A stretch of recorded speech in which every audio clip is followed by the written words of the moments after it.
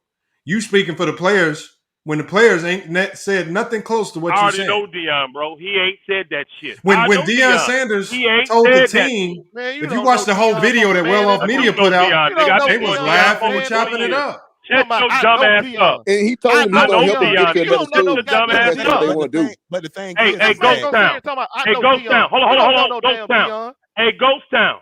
You wanna test that boat? Let's put 10 stacks on it right now. No, what can you do? You can't hustle me on the motherfucking internet. Who you think you talking? You ain't talking to one of them little 12-year-old kids. You don't fucking hustle me. Put 1,000 there. You talking to? Put 1,000 there, nigga. Because I don't know Deion. Put 1,000 that got money, but you damn sure ain't gonna hustle it out of me. Lamont, you know how I know Deion, don't you? I know. You know how I know Deion. Hey, hold on, nigga. Hold on, hey, Ghost Town. Hold on, Ghost Town. Ghost Town. Hold on, Ghost Town. I'll tell your punk ass who was Deion's best friend. Wait, hold on. Who was his best friend? Hold on. Who was his best friend? I've always been respectful of you. You gonna stay respectful of me. Ghost Town. Who was his best friend? Ghost Town. Who was his best friend? Who their best friend? Deion. If you ever read in his book anything, you know exactly who his best friend was. I never claimed Say it again. Deion. I never Deion's best friend. Deion's best friend guy named Eugene Parker, who was his agent all the time. You're right, Eugene. Yep, I remember. Guess who is good friends? Guess who is good friends with Eugene Parker, who's from my hometown, and I coached all his AAU teams for 6 years. Guess who? Me, dumbass. Guess who was around Deion all those years when he would come to Fort Wayne and watch all these recruits? Y'all may remember some of them. Some of them in the NBA now that he came to see. But anyway, what they got to do? Like I said, the thing is, though, y'all talking about. No, now you deflecting. Hold, time out. Now you're deflecting. Hold on, time out. Now he's deflecting. No, I never said I was in the living room. I never said I was in the living room. You said I don't know talking about HBCUs. Make sure y'all. You said I don't know. Then you don't have. I ain't saying no. You said I don't know him. I can tell you this. Hey, you know what? I know what kind of cat. I know what. Hey, being around that brother all them years, I know what kind of character he ain't that dude. He ain't that kind of dude. Let me say this and then I'm out, man. Famous last words from every preacher that'll fuck somebody's wife. Hey, let me say this and I'm out real quick. The thing is that y'all keep harping on this. He should have stayed there forever, but it wouldn't have took forever because the fact of the matter that's why I said whole time a lie. Y'all let him finish. He stayed 4 years, he'd have been fine. Nigga, the attention that JSU was getting, they would have jumped divisions. It would have probably took them 5-6 years. They'd have jumped divisions, and I know that to be fact because I live in the Hampton Roads area. Where in 15 minutes either way, I got Hampton University, I got ODU, I got Nova State. 15 minutes I can go to either one of them. I watch ODU become a D1 school strictly off their women's basketball team, but the football team bumped up to a D1 and they just beat Virginia Tech this year. And ODU not even on TV like that. So I know that the attention that JSU was getting from Deion being there. Rituals to get that job. It wouldn't have took forever. It's just the point, like I said. Yeah, but do you know the transition, like, because JSU would need to switch conferences. That's a little different. Budget too. So the only way JSU would have been relevant is if they move conferences, which again, they could have done that. To move conferences, first of all, you have to negotiate agreement to leave the SWAC, which costs money. 2, you have to then negotiate an agreement with your new conference. So you have to find a conference that actually needs a team.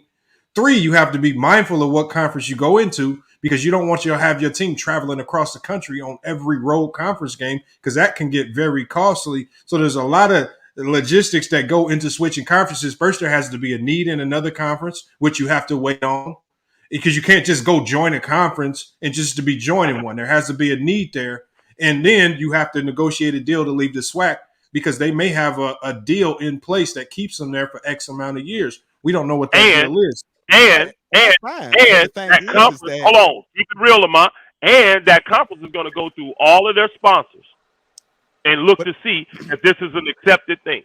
That But the fact is, you telling me with the cloud, they ain't doing nothing that they sponsors don't want to do. Telling me that they ain't doing it. There wouldn't have been no issue. I'm sitting here literally telling you, ODU is a D1 school. They don't even be on TV like that. Like I said, I live literally 15 minutes away from it. Up y'all, what your ex? So with that being said, you telling me if College Game Day and they was getting that kind of attention, you thinking that stuff that you saying wanted to been nothing off their back, they wouldn't have cared nothing about that? My brother, you tried that a few years ago and they had to come back down because this is my biggest. This is my biggest issue with guys that come in like Ghost Town. They're hypocrites, bro. They have a higher expectation of others than they're capable of producing themselves. They would not do what they expect. They would not do what they expect Deion. Bingo. But you expect, and I can't. And that ain't got nothing to do with. Hold on, that ain't got nothing to do with being a celebrity, being somebody that's got a lot of money. It ain't got nothing to do with nothing. No, that has you have that. Hold on, if you have that expectation of people, you should be producing on that level. You should. Hey, when I get on here and I say, hold on, bro. You don't. I already know you don't. So you prove it. No, I'll apologize. Hey, you know what? Hey, Ghost Town. I'm that dude. I'll apologize publicly. But you ain't. Because I know darn well you show me an opportunity where you working a job, making $300,000 or something similar, and you get that big of a raise and you turn it down. But you talking about a man on his level. You're not talking about somebody on Deion Sanders' level. You got to ask Ghost Town how much he works. Ghost could be. Hold on. Ghost. I don't have to know what he's doing. I don't have to. Hey, hold on, bro. I don't even have to know what he's doing. He could be making $100,000 a year right now. Let somebody come. His net worth. Again, that's irrelevant because a lot of stuff is involved in net worth. No, it's not. That makes a big difference, man. Are you serious, bro? Okay, hold on. Time out. Let's use a hypothetical then. So let's just say Deion's net worth is $50 million. It's 65. It's 65. That's exactly what it is. He's supposed to hold on. 65. He's supposed to turn his job down because he's worth $65 million. I'm saying he should have took the job. He should have taken the job. I'm saying when you ask Ghost Town there, you got to ask Ghost Town, hey, if you worth $100,000, you taking that $5 million job, your wife ain't letting you turn that down. But if you worth $65 million now, you can't have nothing to do with it. You can't question whether Ghost Town would say, I got enough money, man. My lifestyle ain't that grand, so I can live off this. I'm gonna do what I want to do for the love. One thing, hey, and that's what. Hey, and with a man, hold on, bro. With a man if a man is worth $65 million, is that not a sacrifice for him to take a job only paying him $300,000? Because you didn't see the long hustle. That's why you didn't see the long hustle. Let's just call it what it is. All of us won't sell out over everything and anything. You just admitted you would. Just because a person a whole lot of these niggas admitted they would. Hold on, bro. Hold on. Hey, Ghost Town. You really don't know. Hold on, Ghost Town. You really don't know nothing about me. Hold on, Ghost Town. You really don't know nothing about me. Up my people. That's what matters to me. You can't keep telling everybody. Yeah, we're gonna see. Why you live in the suburbs? Yeah. Why you live out in the suburbs? Because I can get that your goal is to bring up your people. Yeah, you're right. You're right. Get to my job. You're right. Ghost Town, you are the biggest hypocrite. You're the biggest hypocrite. You're the biggest hypocrite. I would love to see. I would love. Hey, Ghost Town. Hey, Ghost Town. I would. Hold on. That don't make us. I would love. If you are financially successful. Hey, here's the thing. My lifestyle is out there. My lifestyle out there for everybody to see. Everybody get the. No, me and him having a conversation. Ain't no big deal. Me and him getting the conversation. I'm not calling you out, Elder. Everybody know what I do. I'm calling out Deion. I'm not calling you out. Deion. So I'm calling you out because you're a hypocrite. You want to try to call me out so you can sound right because you don't want to sit there and call out what textbook selling out is. You are This a man did a hypocrite. textbook sellout move, bro. He took You're a resources. hypocrite. He took resources from our community and took them to the white community, and that's fucking selling out every from day. our community? That's what he resources from our community did he take to the white community? What resource did he take from our community? Those black athletes wouldn't have came. Hold on, bro. Those black athletes wouldn't have been in that community without him. They wouldn't have came to Jackson State. If you don't know what a sellout they would not have come to Jackson State without him. Somebody else explain it to him. Hey man, you gotta let y'all gotta let somebody else jump in here now. Y'all about to say y'all just drowning there. So what? All I'm telling you, he is a hypocrite. Dude, I've never taken no black resources from the black people. You have an expectation of a person, and you're not willing to live up to that yourself. That makes you a hypocrite. And that's okay, what man, you we are, get it. He a hypocrite. That's what you are. We gotta get some other people in here. So what you're saying, the problem with what you're saying, and what and I think people that's on your side of the table, y'all just coming at us not at us, because I see both sides as right, but you act like you can't understand why Jacksonians and Jackson State fans can be somewhat just discouraged or upset that he left. Like that's the crazy thing. It ain't no 100% right or no 100% wrong in this situation. It's how you feel about it. Be okay with them. Be okay with them being upset. Like I don't get it. Hey, they have a right to be disappointed, because we are talking about entertainment. They have a right to be disappointed, but being mad and upset and calling this man names, oh no, because they wouldn't do it. That makes you a hypocrite. You want to know why I agree with you? If you take, I will line up. I will line up anybody. If they had the same money that Deion I will line up. It doesn't matter. It don't. Y'all are. No, it do matter. You can't talk to somebody poor. So how do hey, hold on. So what if he got fired? Y'all are acting like once a person make a certain amount of money, he shouldn't desire more money. How do these billionaires become billionaires? They don't stop wanting to make money. I don't know anybody that gets. Hold on. I don't know anybody that gets to a point where they say, you know what, this is cool. I don't need to make no more money. Don't give me. You want to know what's funny? Retarded. You know what? For real, to be honest with you, you keep saying that. You keep saying that, but I haven't heard one person say he shouldn't have taken the money. I hear everybody saying like, we understood why he took the money, but he did say this, so we're kind of upset. But what if he got fired? You keep saying that people saying that he shouldn't have taken the money. We understand he should have taken the money. No, bro. You have people saying he sold out for taking his job. Like that's what it is. But you know what? The thing that's what it is. That's what it is. That's not how that's why black sold it, bro. That's why y'all stay where you at. You know, not selling out. You know this whole thing. Not selling out. That's what it is. That's exactly what it is. But he's just saying, hold on. This whole thing just proves that let's go with his narrative, though, y'all. Let's go with his narrative. If we would have waited because he was there 3 years. If he'd have waited one more year, he wouldn't have been a sellout. If he'd have finished his freshman class, then took the money, he wouldn't have been a sellout. He would have needed this. I promise you this. Hold on. As long as he's going to a predominantly white college.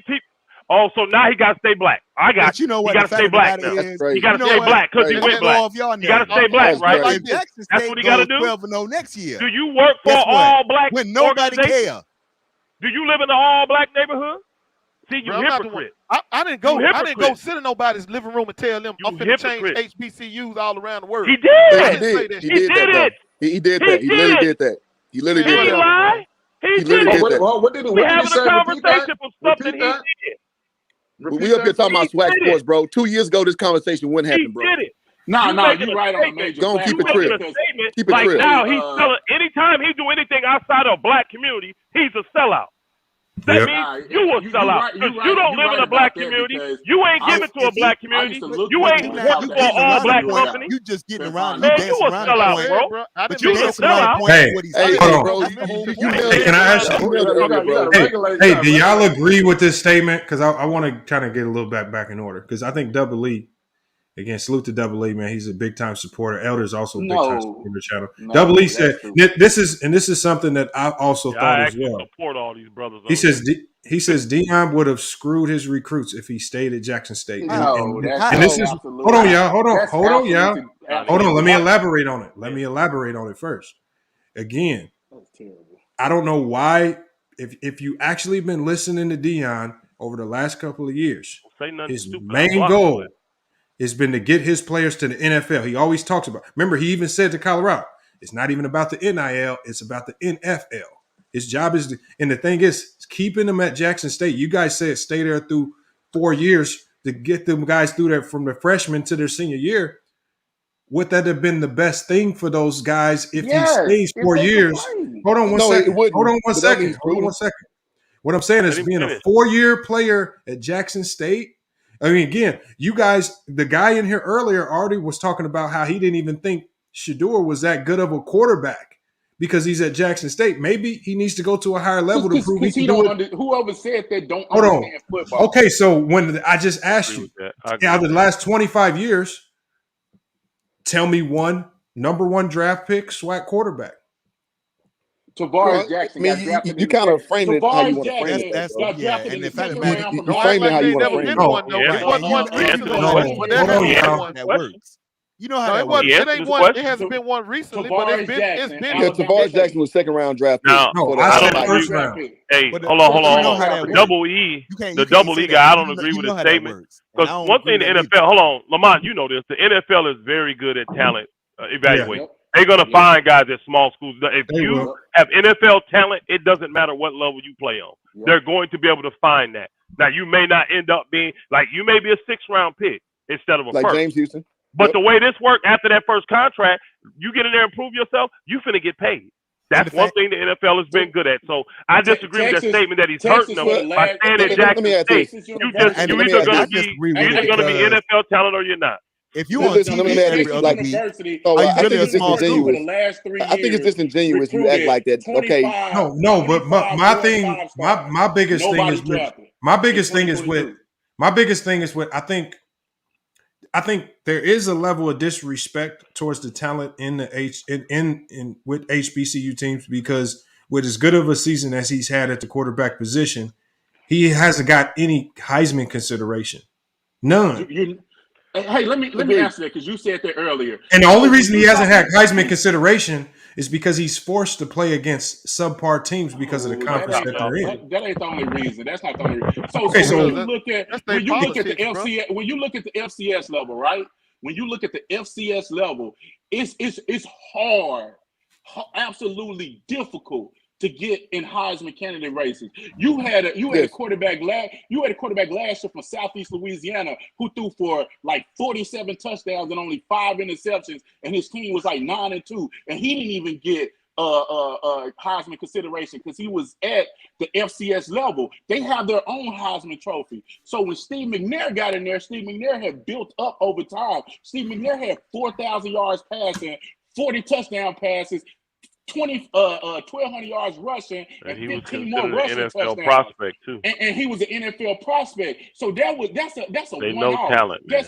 In my industry, we look at data points. So if we have 1,000 locomotives and we have 2 that fail for power assemblies, we don't go and spend $1 million to correct the power assemblies. But if we have 1,000 locomotives and 40% fail for power assemblies, then we go put millions of dollars into projects to correct the power assembly. So when you look at this FCS versus FBS level, it wasn't because of who he played against. It's just the FCS level. That's all it is. Nobody don't help their money train to It's start built-in bias. recognizing lower level Built-in talent. bias. But It look, ain't gonna help their money train, bro. To start recognizing HBCU players and letting them have a shine to say this guy could be a Ghost Town, you've done a lot of complaining about him leaving. What would be your solution if you could go run JSU today? What would your solution be to continue what Deion Sanders built? How do you fix it?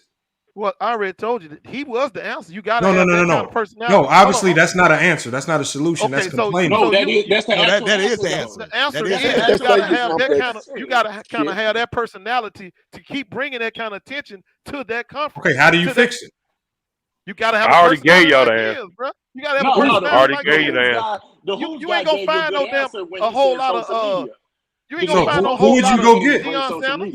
Who would you go get? Would you hire somebody off his staff? Who would you go get? That's what Elder said. Cam Newton. Hold on. He said go get Cam Newton. Hold on. Elder said the same thing. Come on, what I'm trying to already gave y'all the answer. what he said was bring in somebody with that kind of gravitas, that kind of personality, that kind of marketing ability. Now that Deion Sanders has elevated the level of that program, it should be a little bit easier to maybe convince one of those guys to come in there, right? Oh, and that's exactly what I said. Those guys don't exist, bro. When if I would put together a team of people to find me a new coach, his number one skill set would have to be marketing. He would have to love. He would have to love social media and understand the algorithm of it and be a great marketer. Deion came into the league. Hold on. You still got to know how to coach, bro. Deion came into the NFL. Hey, again, this is the key, though, bro. This is what y'all got to understand. Even he's not going to be a horrible coach, but even if he's not the greatest coach, guess what? You have other coaches. It's a collaboration. It ain't just one guy making decisions in the NFL. I mean, football, y'all. You got 8, 10 still want to coaches. lead them in, bro. Hey, hold on, y'all. If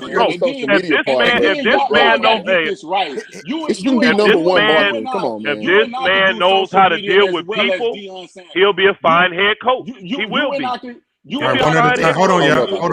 Oh, y'all. Flight Sports TV came in here. I want to make sure he gets his say in this. He's been on mute. He's been waiting. He's been waiting to get his. Shout out FYF, man. It's an honor to be on the panel. Like I said, it seemed to be, divided in the statements, man.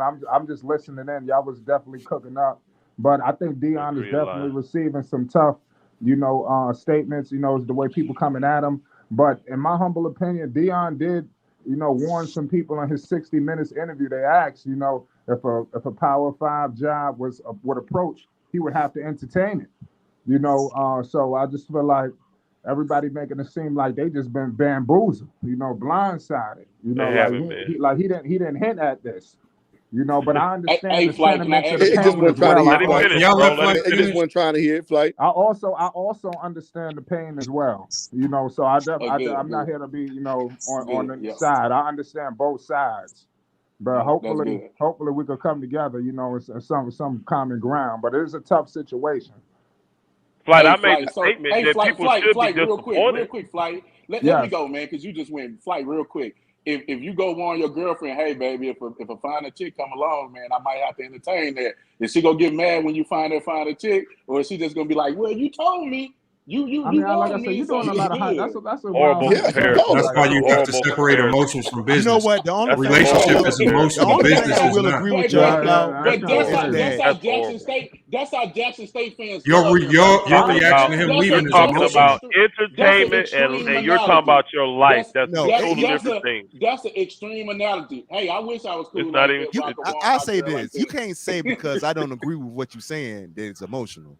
But one thing I will agree with. No, I said, and that's not because you didn't agree. I heard you, but what I said was, I said y'all response. I said getting upset that he left is emotional. No, at the end of the day, I don't give a fuck. You can't be emotional about another person's. You can get emotional about emotional decisions, but Deion Sanders didn't make an emotional decision. He made a business decision. So you can't combat a business decision with emotions. You just have to be a businessman yourself and go make a business move and go get somebody else. That's the whole thing, y'all. And the thing is, JSU had the opportunity to keep him. All they had to do was come to him with a blank check. No. Now that's they ain't got that kind of money. Hold on. That's why I agree with you. And that's JSU's The fault. only thing I will say I agree with is that JSU was supposed to steal the money from somebody's scholarship. They supposed to do whatever they had. They don't have that kind of money, y'all. No. I'm talking about if they had to rob every program, they can't do it. Offer, they cannot they do should it. have done that. They cannot do it. Y'all, hold on. Y'all need to. First of all, y'all need to understand. This is what happens to small schools. You lose your coach. This is something that every small school deals with. When you're like in the NCAA tournament, if your small school makes a great run and you get to the Elite Eight, coach is gone on the first thing smoking. Like it happens to all small schools. Nobody said Shaka Smart, VCU, he got up out of there. Like he went to a bigger, and you can't be mad. This is the life of being a small program. And being a small program, they should have been prepared for this.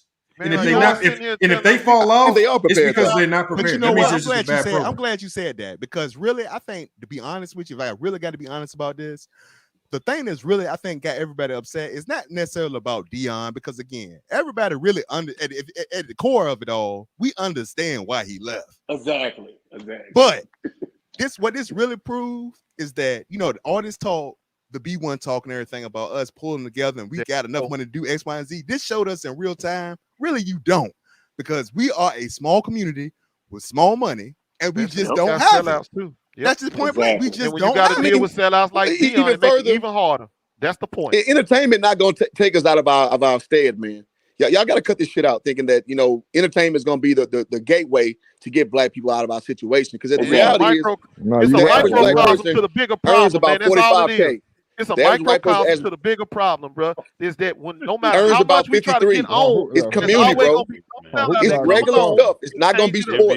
It's not going to be sports. It's going to be regular stuff that get us out of our stead. It's not going to be sports. It don't matter what it is, bro. It don't matter what it is. No matter what we get going, no matter how we get it going, it's going to always be some sellout that come along and disrupt the program. That's what it's going to be. No, that's how you view it, brother. That's how you view it, homie. bro. Pot calling kettle black. So name one industry that we have no other community does this. To piggyback off nobody else does this. Open up and buy you out. Nobody else does this, bro. Whatever you open up that's all black or black owned or trying to be black owned, there's gonna be somebody that's willing to sell out the local business that was black to make a check. That's a business, bro. And that's what he's doing. But I would say this. Nobody else works how you saying, bro. Nobody does that. I think the way everybody's looking at it is like this. On the FBS level, we're watching our best black athletes go to the FBS level, and these schools that have 90% white staff, 90% white students are getting $100 million TV deals. I was looking at last year where Michigan State, their program is not even close to Alabama or SCS program. They brought in like $130 million a year from the football program. Then need to start doing what they doing. So we're looking at. Let me finish. Let me finish. Bring in that money. Man, let me finish my statement. The attendance of black football is high as hell, man. Let me finish my statement, and y'all can take it over, man. I mean, everybody been interrupting everybody's statement. So when you look at the TV deals, right, and then you look at the HBCUs with the SWAC, we were due for we were in this little funky ass deal with ESPN Plus where they were getting like $1 million or $2 million a year, where they was going to come up and renegotiate these contracts. I think, if I'm not mistaken, I have to get the article. I think it was around 2024, and that's why I said I was just hoping they could somehow offer Deion more money so he could stay to 2024, and we could get like the Mountain West got like a $40 million a year deal. If the SWAC could get something like that, because when you look at the ratings, the SWAC actually beat the Mountain West and the MAC and the Sun Belt in ratings the last 2 years in the championship game and in the Celebration Bowl and in the Bayou Classic game. They beat them in ratings. So if we could get a $40-50 million deal, that could change life. You talking about budgets going from being $6 to $9 million in athletic budgets and HBCUs to now they're at 15 to 16. Hold on. So I read this right here. It says, I want to follow that up when I get a chance. It says the Jackson State Tigers football team generated over $30 million this season. This is nearly double the $16 million that they made the year before. So what I'm saying is, if he doubled the amount of revenue that they were bringing in, how is this money not being able to be transferred into now getting a new coach? Let me question that article real quick. Is that article saying they generated $30 million in money for the city, or is this saying that's what the athletic program? Because I actually got it from a site where it said that the athletic program generated in 2021 like 13 million or something like that. I can send it to you. And the end number for the athletic program is always going to be a lot less because they have a ton of money going out anyways.